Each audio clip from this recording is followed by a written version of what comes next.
now we're at the Liverpool women's training. We're here today to speak to the new returning manager, Matt Beard, just ahead of the new season starting. I'm going to speak to Matt about what it's like being back at Liverpool, his time away from the club, what's changed since coming back from the club, and obviously the ambitions for this season, which is to get promoted back into the WSL. And Matt also has very lofty ambitions thereafter. So let's get into it, speak to Matt, see what it's all about. No, I'm delighted to be back. The club's in a different place from when I come before, but no, I'm happy to be back. I'm looking forward to the challenge ahead. And obviously, in order to come back, there must be some challenges that you've got laid out, and there must have been talks going on with the vision for the club going forward. Look, our ambition this year is to get promoted. It's not going to be easy. It's going to be a tough league this year. But all the talks that I've had with the club, when I was sort of in discussions about coming back, and obviously finally agreeing, I'm really pleased with the way the talks have gone and the direction that the club's going in. This is a really exciting project for me. So I guess one of the big questions then is, what has changed here at Liverpool with the women's side since you left and now that you've come back? Look, obviously we're in a different league. So that the priority is to get out of this league, to get back up into the WSL. I think the infrastructure's changed a lot. The support, especially since I've been back with the club itself, it's been second to none. And as I said, all the conversations we've had, I feel where this is the right project for me personally, but it's a club that's close to my heart as well. I've always watched from afar after I left the first time.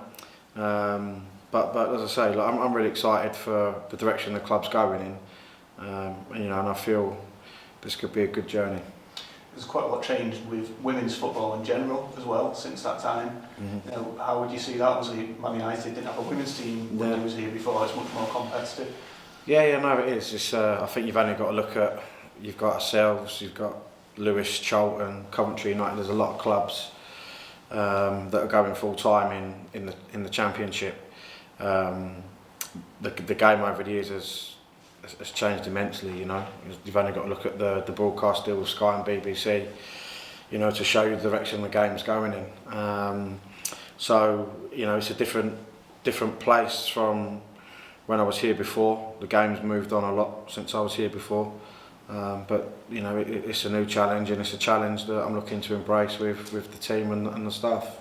And on that challenge, there will be some new faces for Liverpool women, a lot of players that you've brought from Bristol and different clubs, and a lot of those players have made the step almost down from coming from the Super League.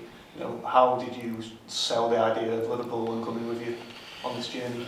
I think obviously the positive talks that I've had and the direction we're going in, but this is a big football club, be it men or women. It's a big brand, and I feel what I try to do with my players is build relationships, and wherever I've been, I'd like to think the players have improved under me. But it's more so about it's not just about this year, it's about the future, it's about the journey we're going to go on. And I think it wasn't really a hard sell, to be honest with you. I mean, for us, the ambition is to win a league title, and there's not many coaches, managers, players that some go through their whole career and don't win anything. So I think we're in a good position to potentially win the league this year, especially that I've got a group of players that know what this division's like. And that's the ambition, is to win a division. And I look at the players that we've recruited, they've all got experience either internationally or at the division above. Creates more depth within the group that we've got here, and adds competition for places. And I think for me, to have that day in, day out is the biggest thing that will drive where we go. You kind of spoke about the development of women's football in general, and you spent a short time in America, and really with women's soccer, it's perceived slightly differently and maybe bigger exposure and attendances. Is that something that you see changing here now? I've already seen that change. When I was at West Ham, our first game against Reading, I think we had something like 700-800 there. By the time I left before COVID obviously hit, we was averaging about 1,400-1,500 every game. So that was in a year and a bit.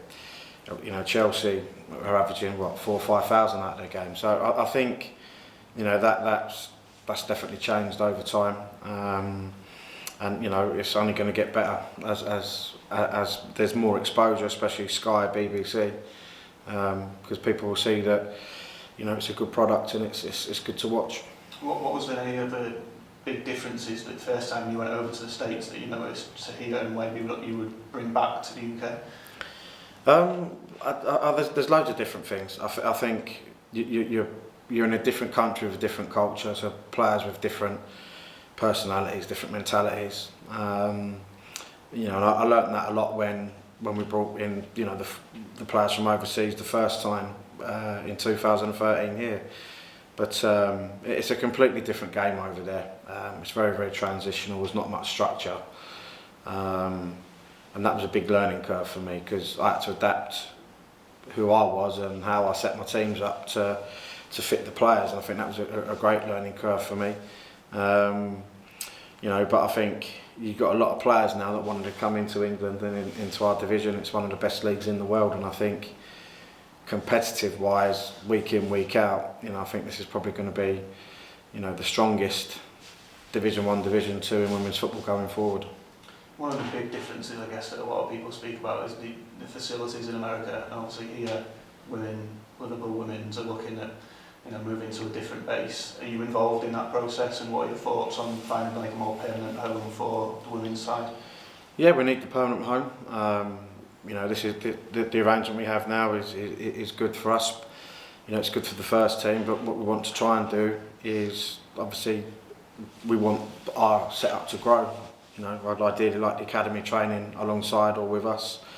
I've been consulted in the process, and I think it's an ongoing process, but it's an exciting process as well. I said processes like that, didn't I?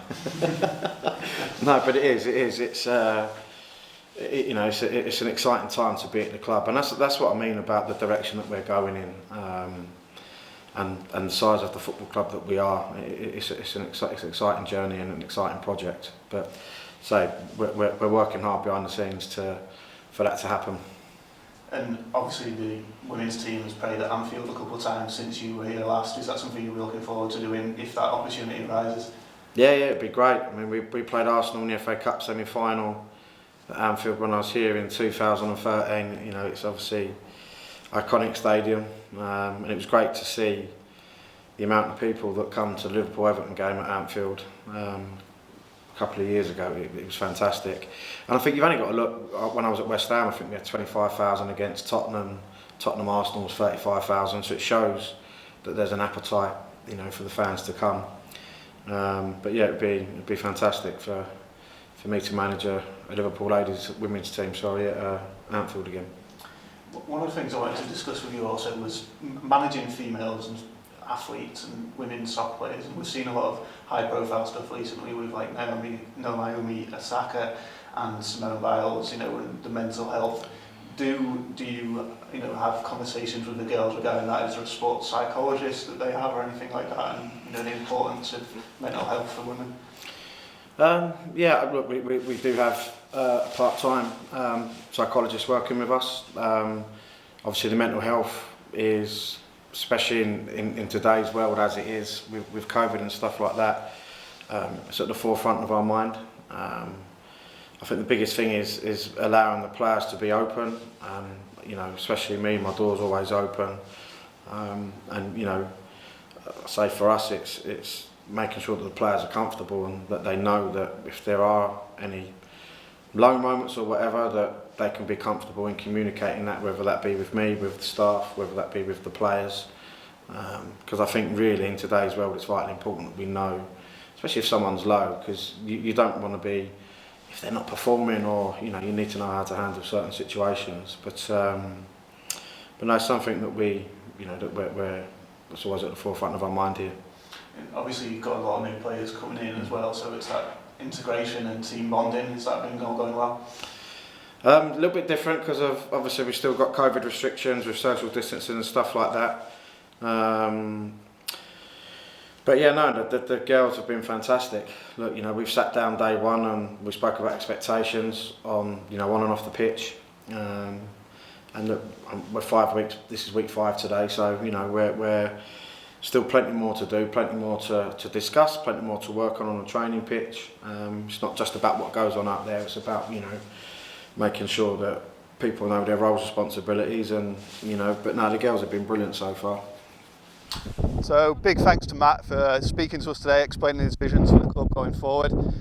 And hey, it's all about getting behind the women and helping them push for promotion. And they didn't have fans in stadiums either last year. The club have actually reduced the price of season tickets this year. So an adult season ticket, which gets you into all league, all cup games, £60. It's for every game, absolute bargain.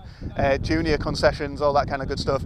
That's just £35 as well. So if you're looking for a way to be able to go and watch live football this year, get yourself down to watch Liverpool Women, get yourself a season ticket, support the girls, see if you can get promotion. Every game's at Prenton Park. It's a brilliant place to be. You're supporting a local community as well, so definitely would recommend.